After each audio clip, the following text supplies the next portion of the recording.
आप सभी का स्वागत है आपकी अपनी मैथ की क्लास में। हम पढ़ने जा रहे हैं इंटीग्रल इक्वेशन। इंटीग्रल इक्वेशन है ये, जैसे इसके नाम से पता चल रहा है, इसमें क्या पढ़ेंगे हम पढ़ेंगे इंटीग्रेशन को। किसको पढ़ेंगे? इंटीग्रेशन को। और किसके रूप में पढ़ेंगे? इक्वेशन के रूप में। अब ये हमें इसकी ज़रूरत कहाँ कहाँ पड़ती है?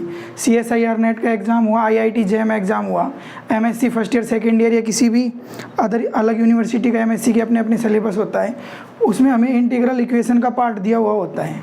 तो इंटीग्रल इक्वेशन को हम शुरू करते हैं। तो सबसे पहले हम क्या करेंगे? इसकी डेफिनेशन देखेंगे। इंटीग्रल इक्वेशन, इसमें क्या क्या है? एक तो है इंटीग्रल, अरे क्या है? इक्वेशन। तो नाम से क्या पता चल रहा है कि वो इक्वेशन जिसके अंदर इंटीग्रेशन का साइन लगा हो, वो इक्वेशन जो इंटीग्रेशन के साइन के साथ हो, वो क्या कहलाएगी? इंटीग्रल इक्वेशन कहलाएगी। जैसे एग्जांपल देखते हैं, y इक्वल्स टू, ये लिख लिया मैंने, fx plus lambda a to b sine x dx। क्या सिंपल सी इक्वेशन की बात करें, y equals to integration sine x dx। इस सिंपल को क्या बोलते हैं? इंटीग्रेशन का साइन बोलते हैं।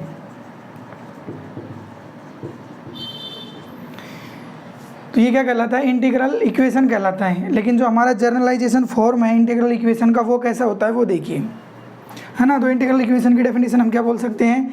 An equation which contain integral sine with unknown function is called integral equation. तो अब इंटीग्रल इक्वेशन का जो जनरल फॉर्मूला है वो देखिए, है ना। जनरल फॉर्मूला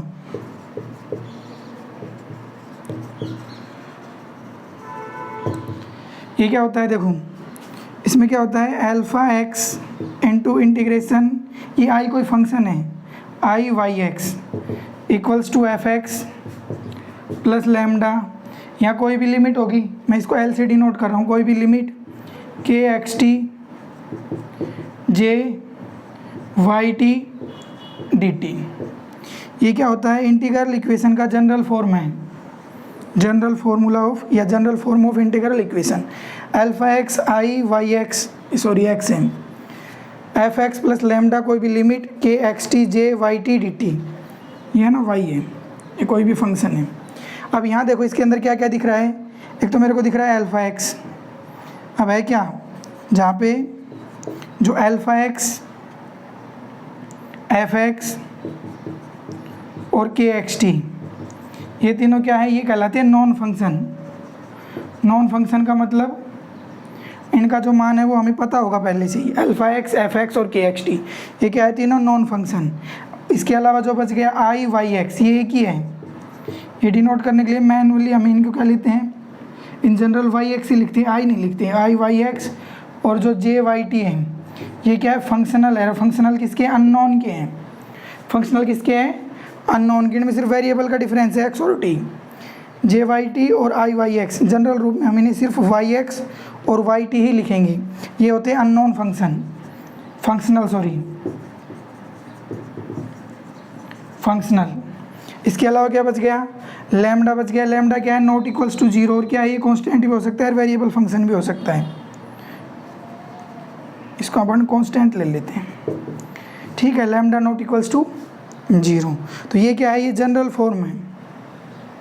समझ में आ गया होगा अच्छे से। Alpha x i Y x, मतलब इसी चीज़ को अपन लिख सकते हैं, alpha x y x equals to F x plus lambda, कोई भी लिमिट होगी के एक्स टी, और यहाँ पे आ जाएगा वाई टी डी टी। के को क्या बोलते हैं अपन? कर्नल बोलते हैं। सबको बारी बारी से पढ़ेंगे। अब इसके आधार पे देखो हम कितने टाइप के बना सकते हैं। एक तो सबसे पहले क्या, इसमें एक लिमिट दिख रही है, तो इसको किसके आधार पे बांट सकते हैं अपन? डिस्ट्रीब्यूट कर सकते हैं लिमिट के आधार पर, ऑन बेस ऑफ लिमिट। ऐसे किसके आधार पे बदल सकते हैं अपन इसको, फंक्शन को, सॉरी इंटीग्रल इक्वेशन को? अल्फा एक्स के आधार पे, ऐसे ही एफ एक्स के आधार पे। तो हम इसके तीन तरीके से अलग अलग क्या करेंगे, इससे करेंगे डिस्ट्रीब्यूशन करेंगे, और उनका क्या क्या नाम है वो पढ़ेंगे बारी बारी से, है ना। तो सबसे पहले क्या पढ़ेंगे अपन? टाइप होगा किसके ऊपर? On limit. क्या है सबसे पहले? Type of integral equation on basis of limit. अब देखो इसमें जो लिमिट के आधार पे वो होती है तीन टाइप की, Fredholm, integral equation, second Volterra integral equation, और थर्ड होती है सिंगुलर इंटीग्रल इक्वेशन। जो हम पढ़ते हैं वो क्या पढ़ते हैं, फ्रीडहोल्म इंटीग्रल इक्वेशन और Volterra integral equation. Fredholm integral equation में क्या है, the equation in which limit is fixed.